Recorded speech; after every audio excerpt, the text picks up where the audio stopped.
Tonight, a tragic crash on a Toronto highway. 3 children killed, the other driver alleged to be drunk. This is a result a family is torn apart. The family van stopped at a red light when it was suddenly struck. Police say the driver was dangerous and impaired.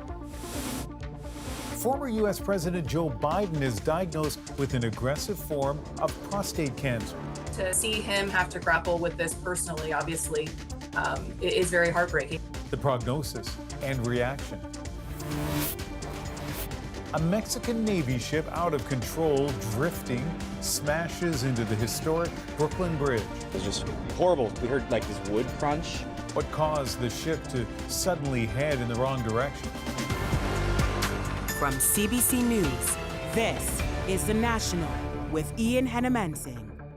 An Ontario family is grieving tonight, forced to come to terms with the sudden deaths of 3 children, all killed after their van was struck by an alleged drunk driver. Police say the family was waiting at a red light when a second van crossed a median and slammed into their vehicle. The 3 children who died were 6, 13, and 15. Their brother, mother, and a family friend were taken to hospital. This crash is one of the worst in the region in nearly a decade. Philip Lishanok reports on the immense grief and the frustration over such a senseless loss of life. Stopped at an intersection, waiting on a red light, a minivan with a young family inside. Suddenly struck with incredible force. Police say a vehicle that just exited the highway was traveling so fast it jumped a raised concrete lane divider, slamming into the family. The Dodge Caravan was traveling at a high rate of speed, lost control, went over the raised median, collided with the minivan that was stopped. Inside the family's van, a 13-year-old boy and his 15-year-old brother. Both died at the scene. Their 6-year-old sister died later in hospital. Their 10-year-old brother, his 35-year-old mother, and a family friend also taken to hospital with non-life-threatening injuries. But their lives changed forever. We educate the public of the dangers of drinking and driving, and this is a result a family is torn apart. Police arrested a 19-year-old man from Georgetown, just northwest of Toronto, at the scene. They suspect speed and alcohol were factors. The crash, one of the worst Ontario has seen since 2015, when 3 young children and their grandfather were killed by a drunk driver who ran a stop sign. Their mother, Jennifer Neville Lake, posting about Sunday's tragedy, "I'm heartbroken after hearing the news, and I am so sorry." We're here again, listening to a story about another family who has suffered such significant loss. While incidents of impaired driving have been trending down for years, Mothers Against Drunk Driving Canada says males 18 to 34 are at the highest risk of offending.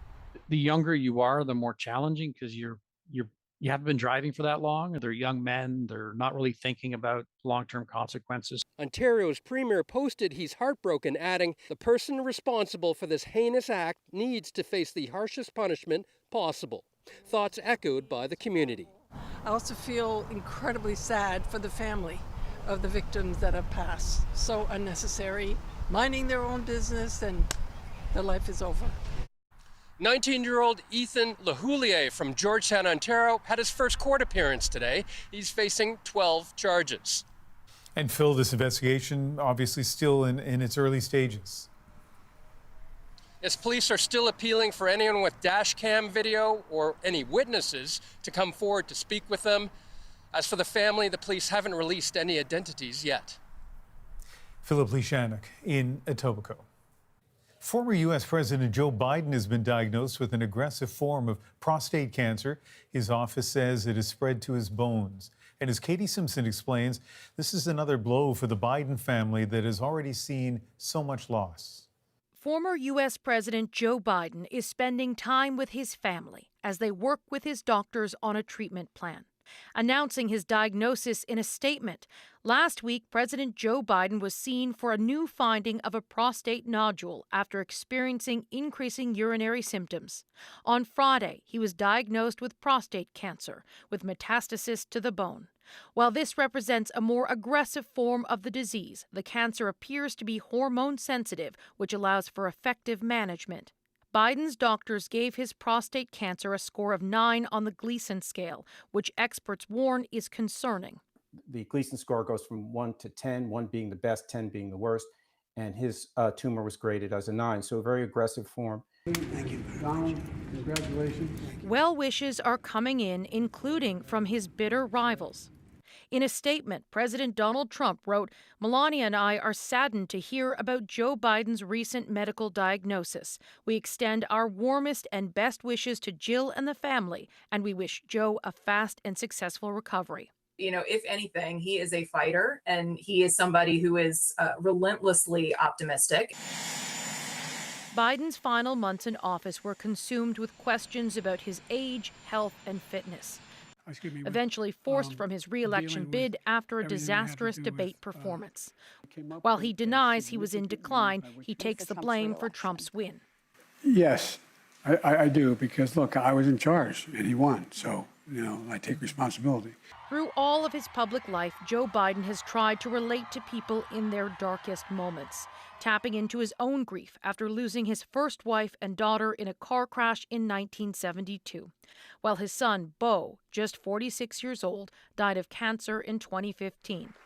Beau's death inspiring his father to focus on cancer research, announcing millions of dollars in investments to make access to cancer treatment easier. This has been an animating cause of his life. To see him have to grapple with this personally, obviously, it is very heartbreaking. This diagnosis comes at a time when the political conversation in the U.S. about Joe Biden has already been focused on his health. There's a new book coming out accusing Biden's family and team of covering up his decline. And Katie, the former president, is denying those allegations. Yeah, he's even been making some public appearances on his own and with his wife to push back. How the political conversation in the U.S. changes in this moment remains unclear because everything here is just so polarized. Katie Simpson in Washington. Prime Minister Mark Carney says Canadians will get a budget this fall, but not before the summer, as the opposition has called for. There is not much value in trying to rush through a budget in a very narrow window, 3 weeks, with a new cabinet. Carney says there'll be more clarity in the coming months on Canada's defense spending plans and the overall economic outlook. Last week, the finance minister suggested Canadians could only expect an economic statement this fall, not a full budget. The Prime Minister made those remarks today in Rome, where he attended the inaugural Mass of Pope Leo XIV. As Olivia Stefanovic reports, the trip was also a chance for Carney to get his first in-person meetings with some important world leaders. A first ride in the Pope-mobile for the first North American pontiff.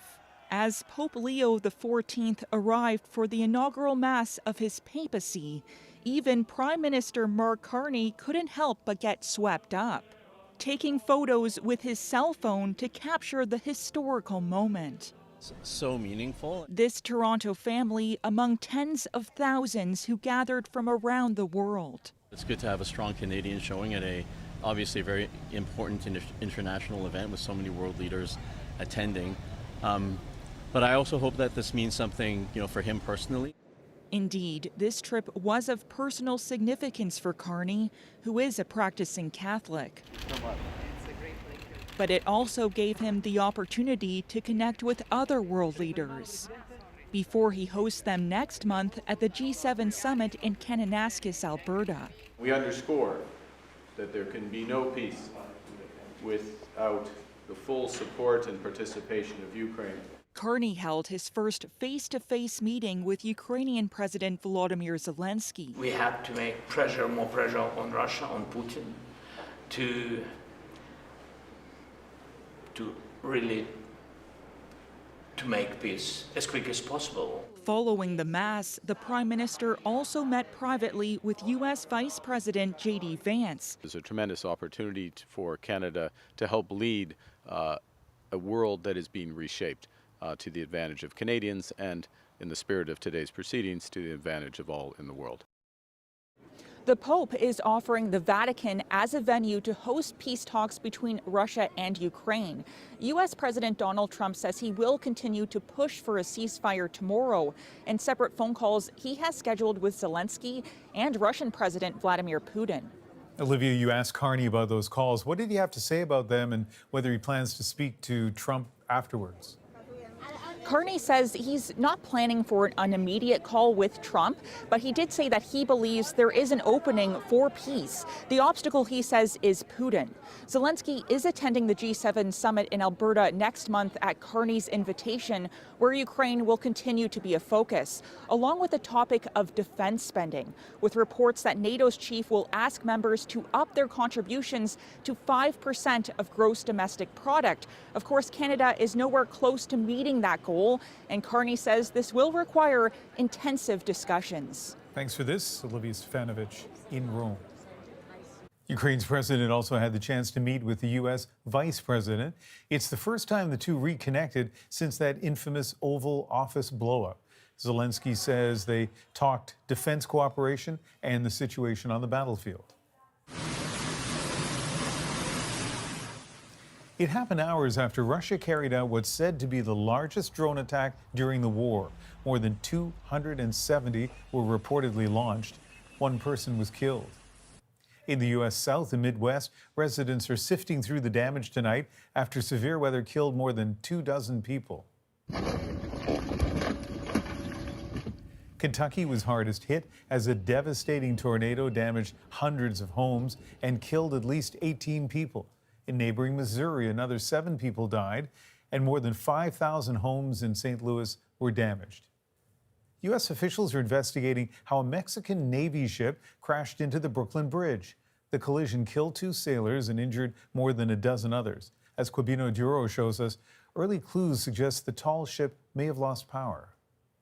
A Saturday evening sail taking a horrific turn as crowds watched a historic Mexican tall ship on a promotional tour lurching, drifting, then suddenly crashing into the iconic Brooklyn Bridge. Our hearts were skipping a beat because it was just horrible how it sounded. We heard like this wood crunch, which we then stood up from dinner right here and looked at the bridge. It took a while to set in what was happening at that point, and everybody figured it out. The crowd was large. There were several hundred people out here on the dock celebrating, and it was pretty shocking, I think, to everybody. The impact snapped the vessel's mast backwards as the boat continued to drift under the bridge. Sailors were left dangling from the beams, trying to save themselves from plunging into the East River.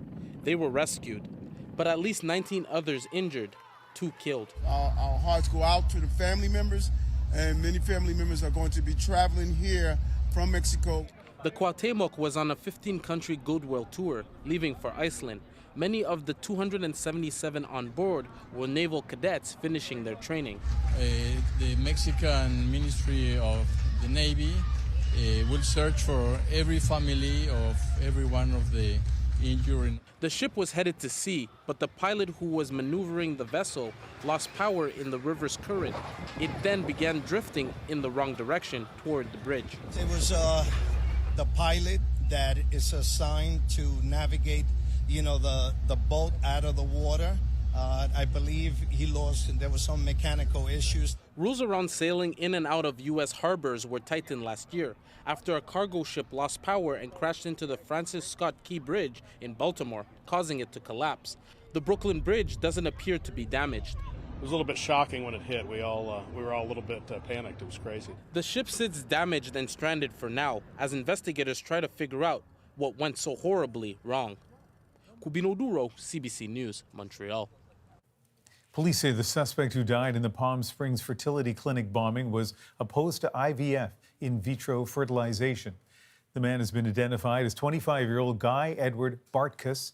He was the only person killed in the large explosion that injured 4 others on Saturday. His remains were found near a car that was destroyed in the blast. The subject had nihilistic ideations, and this was a targeted attack against the IVF facility. Make no mistake, we are treating this, as I said yesterday, as an intentional act of terrorism. Authorities believe the suspect was planning to live stream the attack. The bombing damaged several buildings, including the fertility clinic, but officials say the eggs and embryos stored at the lab were not affected. A 2-day ground search in Nova Scotia for 2 missing children is over for now. If we suspend our actions on the ground, it's up to the RCMP through their investigation whether they want to bring us back in again. The search for 6-year-old Lily and 4-year-old Jack Sullivan resumed this weekend. More than 115 volunteers took part on Sunday. The kids were last seen in their home more than 2 weeks ago. Police say data from this weekend will be used to plan any further search efforts. Some Manitoba residents are being allowed back into their community of Lac du Bonnet after a wildfire tore through. Ian Fraze reports on the effort to contain the fires, but starts with a dramatic tale of survival. A wall of fire was approaching, but 4 backcountry campers in Manitoba's wilderness had no idea. Maybe the reality of what was happening probably didn't sink in at that point. Pascal Breton was camping last week near the Ontario border with his friend Eric Gauthier and their kids. They saw the skies darken. Thankfully, a friend who knew where they were called for their rescue. When the chopper landed, conservation came out and said, we got to get you guys out of here. There's a fire really close. Only when they were flying out of Nopaming Provincial Park did they see the devastation, shocking Breton's 6-year-old son.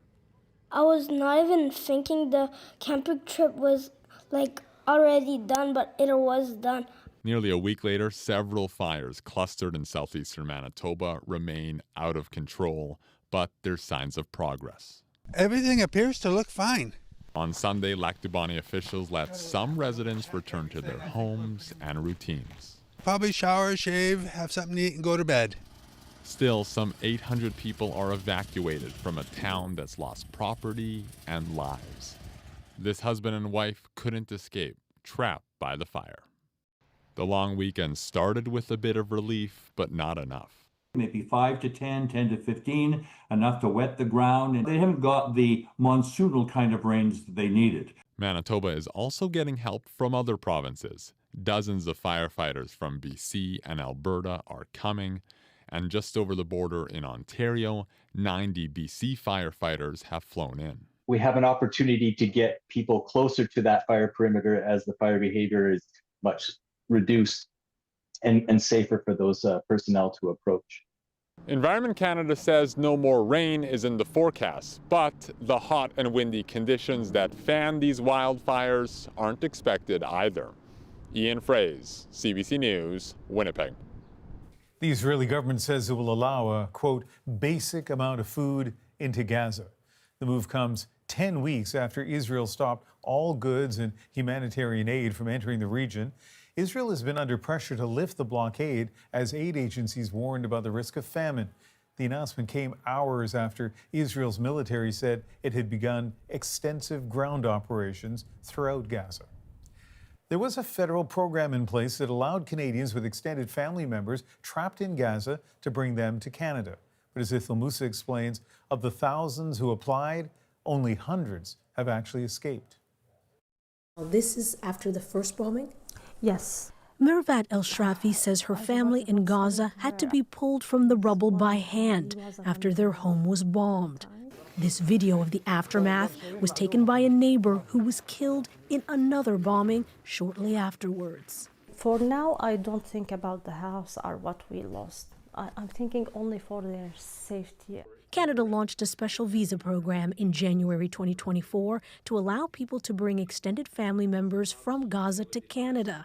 El-Shrafi applied for her family right away, but she didn't receive a unique code from the government that was required to move to the next stage until months later. Since last July, she's heard nothing. The risk to lose their lives is so high. The temporary resident pathway was closed in March 2025 when the cap of 5,000 applications was met. As of May 4th, nearly 1,200 people have been approved to come to Canada, and just over 800 have arrived. This Toronto lawyer is part of a team representing the families of nearly 70 people who are taking the Canadian government to court for delaying the application process. A year spent waiting for a visa in life-threatening circumstances is not reasonable. It's inhumane. The federal government says the movement out of Gaza remains extremely challenging due to factors outside of Canada's control. This continues to be the primary issue in how quickly we can process applications. The government needs to streamline its approach, says this former Foreign Affairs Minister. we have to be able to demonstrate that we're doing everything possible. And that means taking away a lot of the roadblocks. For those with families in Gaza, the fear is time is running out. Idil Musa, CBC News, Toronto. The Toronto Maple Leafs have been eliminated from the playoffs, once again falling short of ending their Stanley Cup drought. Highlights from the ice and reaction from fans next. Plus, Indigenous leaders call on the newly inaugurated Pope to honor the promise of his predecessor and return cultural artifacts. I think this would be huge, monumental, a big piece of righting the wrongs of the past. The push for repatriation of past possessions. And later, born with 9 lives and 6 legs, Bitsy the cat gets life-changing surgery. That painful, sad look in her eyes is gone. Her eyes have become so bright. Bitsy's new lease on life. We're back in 2.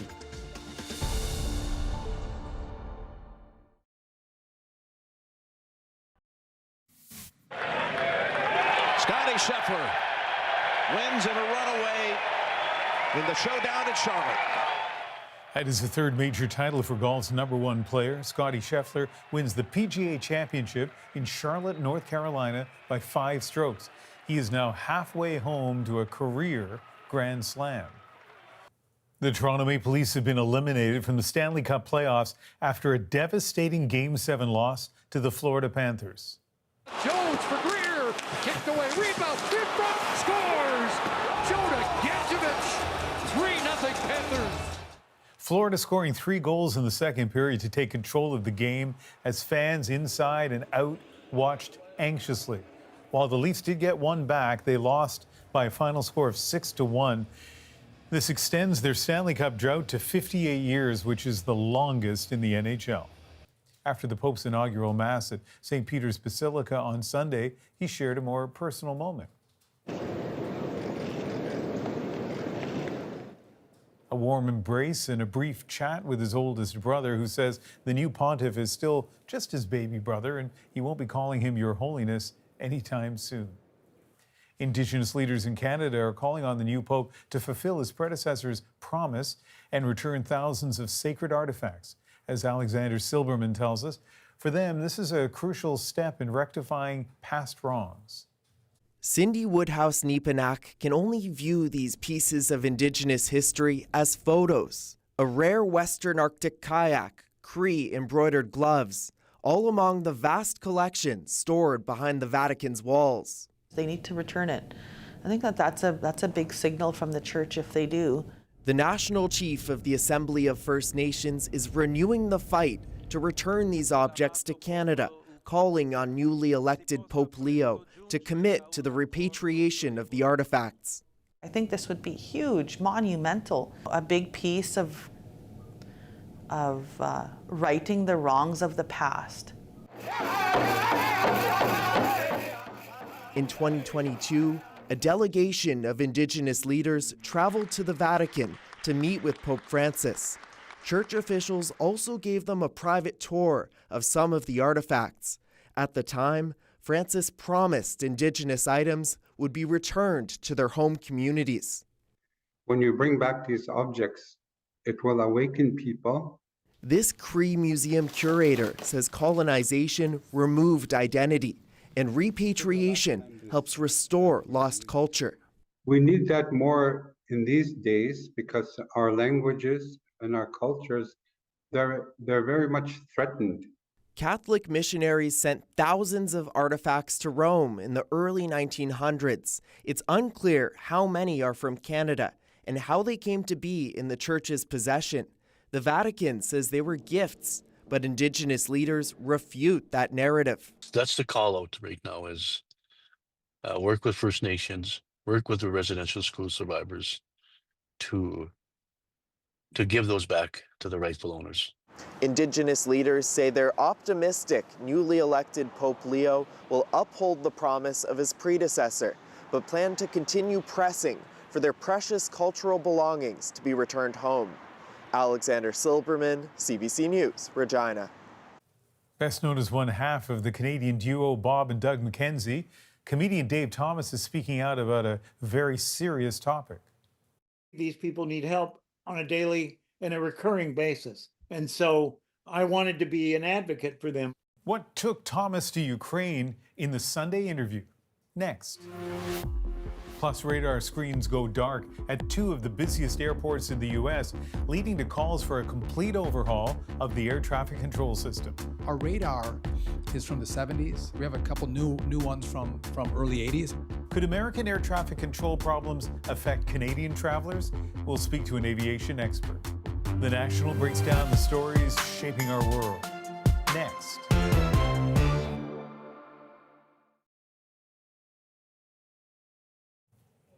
Now let's break down the news shaping our world.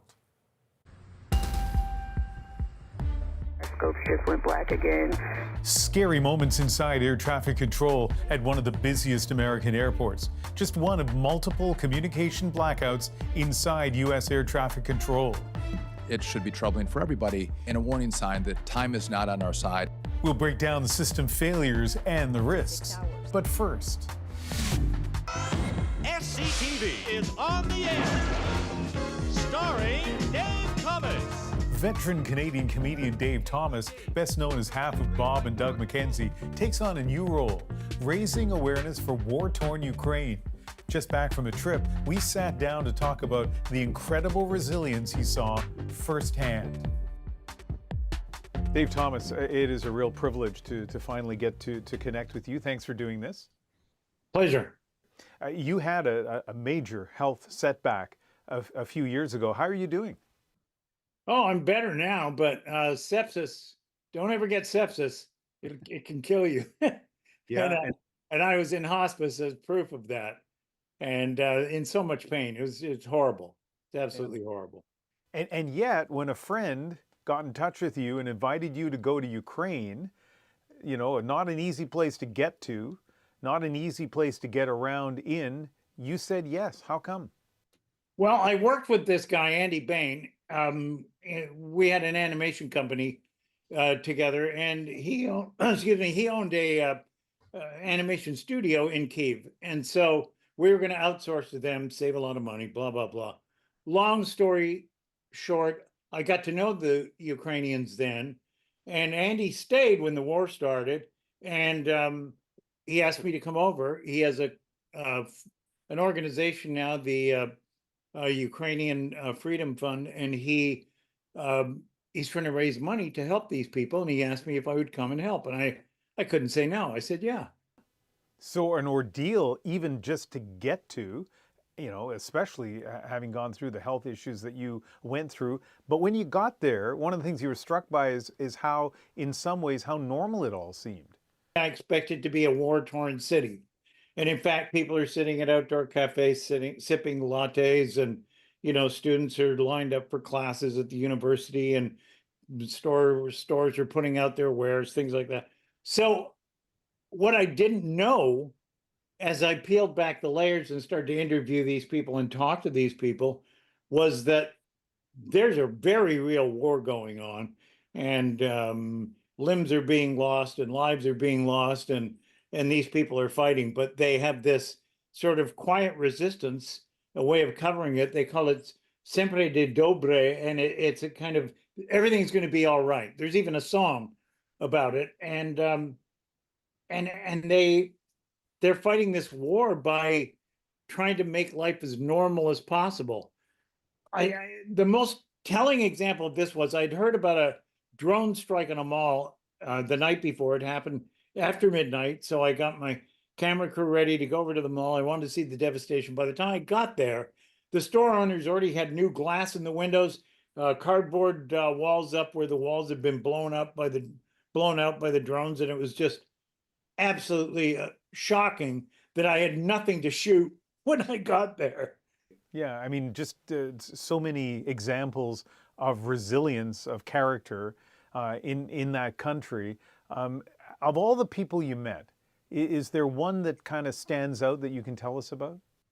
There was a communications officer who was in the Ukrainian army, and the Russians are now targeting specific people who fulfill functions that they consider strategic and critical.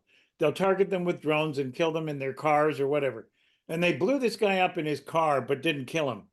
And he said to me, they blew up the wrong half. He lost his legs. We were talking in a bar, and he's in a wheelchair. He said, they blew up the wrong half, but this part of me still works. And he's still fighting the fight in a wheelchair. So I just think that stuck in my head. And, you know, there was another woman who was like evacuating from Mariupol, and her husband was packing up the car, and she was looking out the window. They were ready to leave, that this is Russian occupied territory. And she watched him get shot in the head by snipers. And as she told me about this, she wasn't even crying. She was just sitting there with her son, very sober. I couldn't tell if she was shell-shocked or a sociopath. You know what I mean? I couldn't tell. But these people have got a sort of a front that they put up to handle what's going on. And it's shocking to witness. So this has had clearly a deep impact on you personally.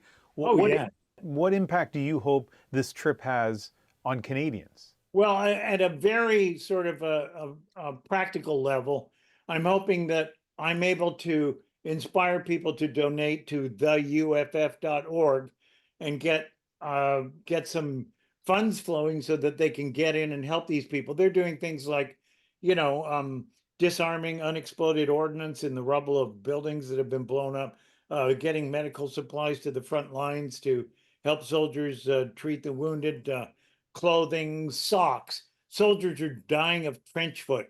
And there's just so many, not including the sort of expertise. And so do you think in Canada and the United States, we are not paying enough attention to what's happening in Ukraine?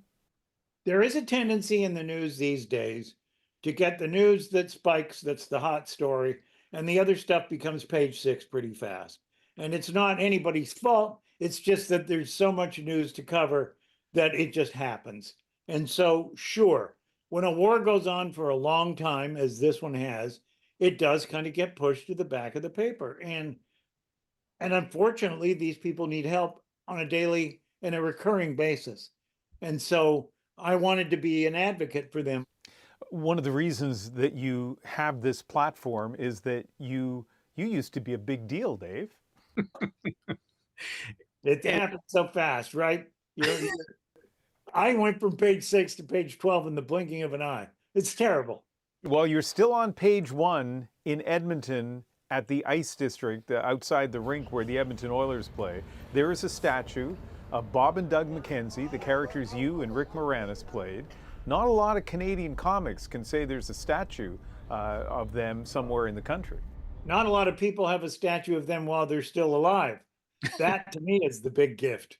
Yeah, well, listen, Bob and Doug McKenzie were, and only some of our audience may know this, were an incredibly big deal. Okay, good day. Welcome to the Great White North. Go. Go again. Beautiful.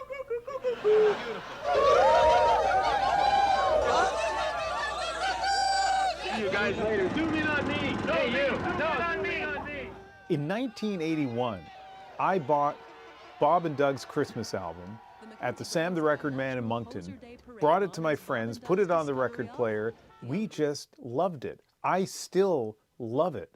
And I mean, we're talking 44 years ago. How do you feel about the enduring popularity of those characters? Well, you know, Rick and I did something for Beer Canada this past year, and it was odd, and it made us both laugh that these characters were still relevant enough that when the government is raising the tax on alcohol with their escalator tax, and that people want to protest, that they would come to Bob and Doug, the famous beer drinkers, as spokespersons for this. And the fact that many years later, these characters are still relevant enough to be spokesmen, that made us both laugh. We thought it was pretty funny. And of course, beyond Bob and Doug McKenzie, there's SCTV. Yes, SCTV is on the air. Starring Dave Thomas. Again, something which is so cherished in this country and for a lot of people in the United States. And so How does it feel to be part of the SCTV legacy? Well, I mean, it feels great that people still know about it because, as I said, everything has a short shelf life these days. And I just think that the fact that people respected the show and loved it was wonderful. And it was terrific to be part of that very talented group of people that had an opportunity to get their comedy out there at a particular time and place in Canadian entertainment history. SCTV now begins its programming day. Jerry, we can't see you. You're completely visible. What? Stuck. I can't get the lid out. Oh, well, forget the lid then. We'll have this a little later on. Hell's wrong with him? We've been asking prominent Canadians about, especially at this moment in time, their reflections on what it means to be Canadian, about Canadian identity. What does it mean to you? Well, you know what it means to me, and I think that this is really important. I have an American passport, a UK passport, and a Canadian passport. And the one I value the most is the Canadian passport, because when you travel with it, people look at it and they go, this must be a good guy. The world thinks of Canada as good people. They think of them, there's the stereotype of being overly polite. Yeah, but more than that, I think that they feel Canadians are considerate, decent human beings as a whole, as a country. And it's pretty nice to be included in that group. And so I'm very proud of my Canadian citizenship. There's one other legacy of Bob and Doug McKenzie, and this is not 100% lockdown certain, because after all, how could it be? But it does appear, after some research, and Dave Thomas feels this way as well, that Bob and Doug invented the word hoser. It is a terrifying scenario for both pilots and air traffic controllers, an alarming increase of U.S. airports losing contact with planes. I was having to utilize a combination of radar and non-radar rules that I basically just made up on the fly. We'll talk to an aviation expert about the American air traffic control troubles and what that could mean for Canadian travelers next.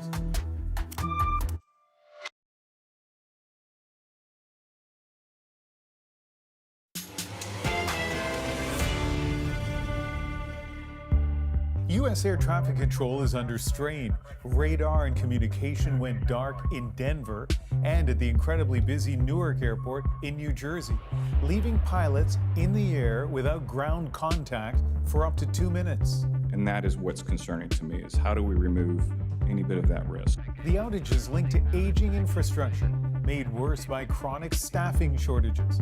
And there's no quick fix.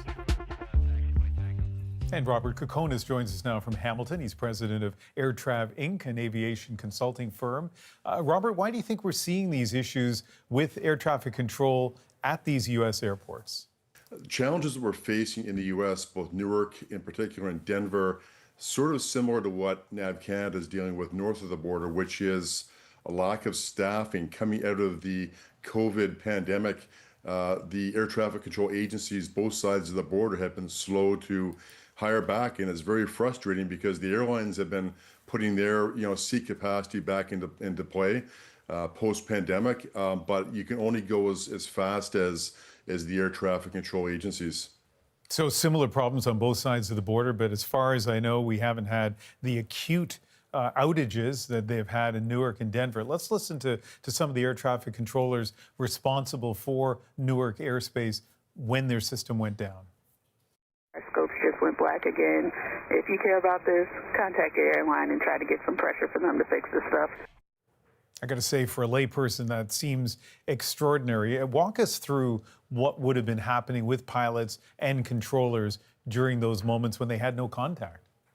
Right, so you're alluding to you had airplanes literally flying blind, although they were on for example, an approach procedure within their autopilot system. So it wasn't as if they were just flying all over the place without any control. They were there, and the degree of loss of contact with air traffic control was between 30 and 45 seconds. And by the way, some of the controllers have gone on stress leave. They said, look, not on my watch am I going to lose an airplane with how many souls on board. So that's the other issue facing the U.S. in particular is aging infrastructure and these systems that have gone down.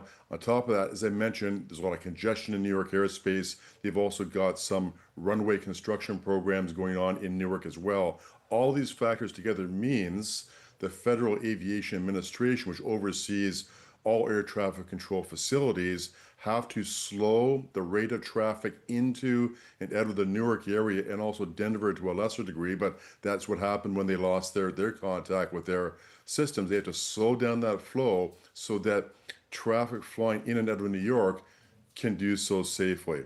What does it mean to have an outage for, even if it's only 45 seconds at an airport like that? In 45 seconds, what's going to happen? You're going to start to stack up traffic backwards. So, for example, if you got flights out of Toronto heading to Newark, whether it's Air Canada or Porter, the FAA is going to have those flights slow down. So you're even going to see flight delays and cancellations on this side of the border, not to mention across the U.S., because, 30, 45 seconds, and until they're absolutely sure they've reestablished contact with all the aircraft, there's a ripple effect, and all these ripple effects go down and hit other hubs, whether it's Miami or Denver or Charlotte, North Carolina, Chicago, Cincinnati, anywhere that's feeding in and out of that Newark area is going to feel those effects. So that's the immediate pushback from the FAA is when these facilities experience these momentary loss of or uptime of their screens, is to put a halt to any additional takeoffs, and as soon as they establish contact with the inbound flights, to establish a go slow protocol. So here's the thing, a lot of Canadians fly either to or through Newark and Denver for that matter. How safe is it?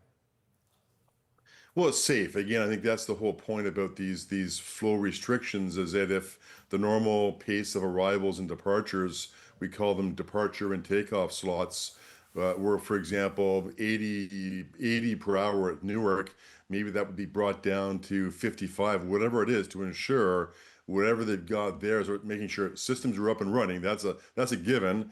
And also whatever diminished workforce they've got. I understand that Newark is only staffed up to about 67% or less of where they should be. So given a finite air traffic control resource, they simply had to reduce that flow to the point that they ensure safety is there. So I'm not worried about safety, but to the extent these aging air traffic control systems, the U.S. has got to fund those updates sooner, faster, quicker across the country, particularly in major hubs like Newark, New Jersey. All right, Robert, thanks for talking to us. You're quite welcome, Ian. Robert Kokonis, president of AirTrav Inc., an aviation consulting firm. Up next, a cat with 9 lives and 6 legs.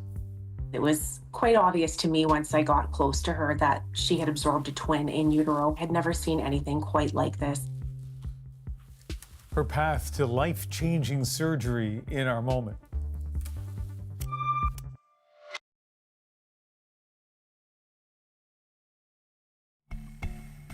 This is Bitsy, a rescue cat from Edmonton, which just underwent life-changing surgery. Bitsy was actually born with 6 legs and in need of a triple amputation. Tonight, the surgery that's given her a second chance at life is our moment. All your extra legs. 1, 2, 3, 4, 5, 6.